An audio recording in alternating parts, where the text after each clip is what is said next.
The architecture of intelligence. इस session में हम एआई की दुनिया के सबसे revolutionary topic large language models LLMs के आर्किटेक्चर को डिटेल में डीकंस्ट्रक्ट करेंगे। हम सिर्फ ये नहीं देखेंगे कि ये क्या करते हैं, बल्कि ये भी समझेंगे कि इनके इंटेलिजेंस के पीछे की अंडरलाइंग मैकेनिक्स, ट्रेनिंग प्रोसेस और डिप्लॉयमेंट स्ट्रैटेजीज क्या हैं। Traditional computing versus the LLM paradigm. सबसे पहले डिफरेंस समझते हैं। ट्रेडिशनल कंप्यूटिंग एक कीवर्ड मैचिंग सिस्टम की तरह काम करती है, जो अनस्ट्रक्चर्ड ह्यूमन लैंग्वेज को समझने में नाकाम रहती है। दूसरी तरफ एलएलएम पैराडाइम एक स्टैटिस्टिकल प्रिडिक्शन मशीन है। ये डीप कॉन्टेक्सचुअल पैटर्न्स का यूज करके ये कैलकुलेट करता है कि सीक्वेंस में मोस्ट प्रोबेबल नेक्स्ट वर्ड क्या होना चाहिए। ये डेटा रिट्रीव नहीं करता, बल्कि कॉन्टेक्स्ट और न्यूआंस के बेसिस पर रीजनिंग जनरेट करता है। The evolutionary path to transformers. AI का एवोल्यूशन कई फेजेस से गुजरा है। प्री 2010s यहाँ रूल बेस्ड सिस्टम्स और बेसिक स्टैटिस्टिकल मॉडलिंग थी, जो लॉन्ग रेंज कॉन्टेक्स्ट समझने में फेल हो जाती थी। अर्ली 2010s फिर आरएनएन्स और एलएसटीएम्स आए। इन्होंने सीक्वेंशियल डेटा हैंडल किया, लेकिन इनपुट को एक एक करके प्रोसेस करने की वजह से ट्रेनिंग बॉटलनेक क्रिएट हो गया।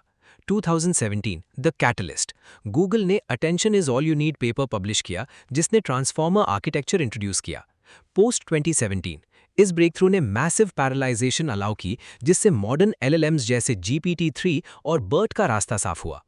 Translating language into multi dimensional math. Language को मशीन के लिए रीडेबल बनाने के दो मेन स्टेप्स हैं। टोकनाइजेशन, टेक्स्ट को मशीन रीडेबल यूनिट्स जैसे वर्ड्स या कैरेक्टर्स में ब्रेक किया जाता है। वेक्टर एम्बेडिंग, हर टोकन को एक मल्टी डिमेंशनल न्यूमेरिकल वेक्टर में मैप किया जाता है। इसका रिजल्ट ये होता है कि मॉडल इन एम्बेडिंग्स को एक लेटेंट स्पेस में प्लॉट करता है। इस मैथमेटिकल स्पेस में सिमिलर मीनिंग वाले वर्ड्स जैसे एनिमल क्लस्टर में डॉग एक दूसरे के फिजिकली पास होते हैं।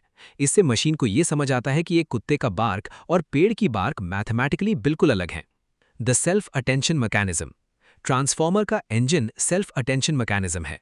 ये मॉडल को अलाउ करता है कि वो सेंटेंस के हर वर्ड की इंपॉर्टेंस को कॉन्टेक्स्ट के हिसाब से वे करे। क्वेरी एंड की। मॉडल हर टोकन के लिए सीक करता है कि कॉन्टेक्स्ट में क्या रेलेवेंट है। अलाइनमेंट स्कोर्स, इनके बीच की सिमिलैरिटी अटेंशन वेट डिसाइड करती है। वैल्यू, ये रेलेवेंट इंफॉर्मेशन को रिटर्न करता है। सिंपल वर्ड्स में ये मैकेनिज्म मॉडल को लंबे सेंटेंसेस में भी फोकस्ड बनाए रखने में हेल्प करता है। Pre training fundamentals. एक बेस मॉडल बनाने के 4 मेन स्टेप्स होते हैं। द कॉर्पस, इंटरनेट से बिलियंस या ट्रिलियंस वर्ड्स इंजेस्ट किए जाते हैं, जैसे Wikipedia, common crawl. Self supervised learning, model unlabelled data का यूज करके अगला टोकन गेस करने की कोशिश करता है। द फीडबैक लूप, एक लॉस फंक्शन एरर को क्वांटिफाई करता है और बैक प्रोपगेशन के थ्रू मॉडल अपनी इंटरनल सेटिंग्स अपडेट करता है। पैरामीटर्स, ये रिफाइंड वेट्स मॉडल की नॉलेज को रिप्रेजेंट करते हैं, जैसे GPT-3 में 175 बिलियन पैरामीटर्स हैं। Fine tuning and human alignment, सिर्फ प्री ट्रेनिंग से मॉडल स्मार्ट बनता है, लेकिन यूजफुल नहीं। उसे अलाइन करने के लिए SFT, supervised fine tuning, model को स्पेसिफिक टास्क्स के लिए छोटे लेबल डेटा सेट्स पर ट्रेन किया जाता है। इंस्ट्रक्शन ट्यूनिंग, मॉडल को सिखाया जाता है कि वो सिर्फ टेक्स्ट कंटिन्यू ना करे, बल्कि ह्यूमन इंस्ट्रक्शंस फॉलो करे। RLHF, ह्यूमन फीडबैक का यूज करके मॉडल के आउटपुट्स को सेफ्टी और ह्यूमन वैल्यूज के साथ अलाइन किया जाता है। रीजनिंग मॉडल्स, कॉम्प्लेक्स प्रॉब्लम्स को सॉल्व करने के लिए रीजनिंग ट्रेसेस जनरेट किए जाते हैं। इन्फरेंस एंड टेम्परेचर कंट्रोल, जब आप मॉडल से इंटरैक्ट करते हैं उस प्रोसेस को इन्फरेंस कहते हैं। कॉन्टेक्स्ट विंडो, ये वो लिमिट है जितने टोकन्स मॉडल एक साथ प्रोसेस कर सकता है, जैसे मॉडर्न मॉडल्स 100,000 प्लस टोकन्स तक हैंडल कर सकते हैं। टोकन जनरेशन, मॉडल को फाइनल आंसर पहले से नहीं पता होता, वो एक एक करके टोकन्स जनरेट करता है। टेम्परेचर, ये एक ट्यूनेबल पैरामीटर है। लो टेम्परेचर जैसे 0.1 प्रेडिक्टेबल और डिटर्मिनिस्टिक आउटपुट्स देता है, जबकि हाई टेम्परेचर जैसे 1.0 प्लस क्रिएटिविटी और रैंडमनेस बढ़ा देता है। The deployment stack, real world applications में LLM को एक सिस्टम में कन्वर्ट किया जाता है। Layer 1 foundation, pre trained models. Layer 2 prompt engineering, बिना वेट्स बदले मॉडल को सही डायरेक्शन देना। लेयर 3 RAG, मॉडल को एक्सटर्नल नॉलेज बेसिस से कनेक्ट करना ताकि उसे हमेशा लाइव डेटा मिले। लेयर 4 एजेंटिक AI को टूल्स और APIs के साथ इंटीग्रेट करना ताकि वो ऑटोनोमसली एक्शंस ले सके, जैसे booking flights. Enterprise use cases, enterprise level पर LLMs 4 मेन डोमेन्स को डिसरप्ट कर रहे हैं। कोड जनरेशन, नेचुरल लैंग्वेज से एग्जीक्यूटेबल कोड लिखना और डीबगिंग करना। Knowledge intensive NLP, corporate documents और रिसर्च पेपर्स को समराइज करना।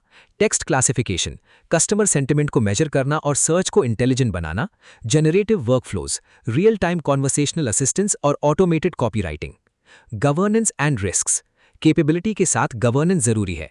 इनहेरेंट लिमिटेशंस, हैलुसिनेशंस, बायस एम्प्लीफिकेशन और मैसिव जीपीयू और रिसोर्स डिमांड्स बड़े रिस्क्स हैं।